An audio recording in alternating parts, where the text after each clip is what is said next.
खूप दिवसांनी कोबीची भाजी बनवायला घेतली. तिकडे कढई तापत ठेवले.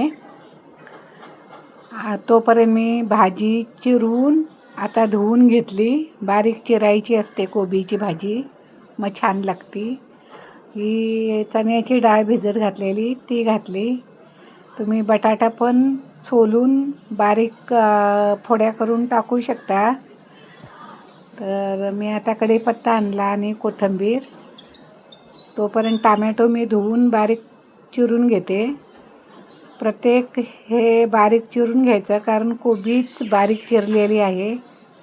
आता कढई तापली, तेल टाकलं, मोहरी टाकते, आता जिरं टाकते, आता कढीपत्ता टाकते धुवून घेतलेला.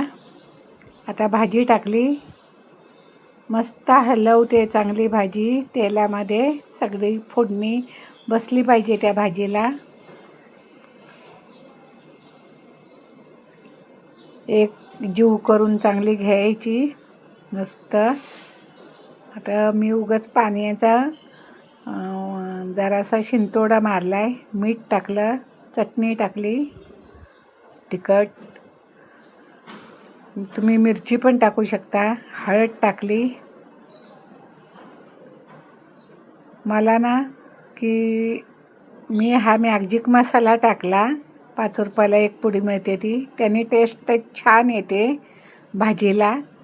पण मी खरं म्हटलं तर मला मिरचीची भाजी आवडते, पण माझ्या मिस्टरांना तिखट झणझणीत भाजी पाहिजे असते, म्हणून मिस्टरांच्या आवडीची बनवली.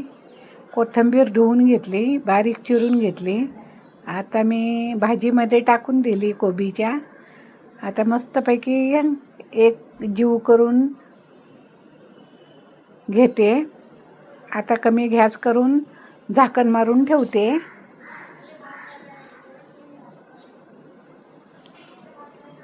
थोडासा हिंग पण टाकायचा, कारण पचनक्रिया चांगली होते हिंगाने. आता मी इकडे चपात्या करते,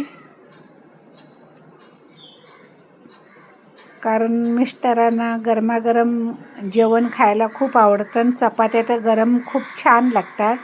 मला पण आवडतात आणि सर्वांनाच आवडतात गरम चपाती. तर माझं जेवण आता चालू आहे. मस्तपैकी मी भाजी बनवले बघा. खूप छान भाजी झाले. या जेवायला.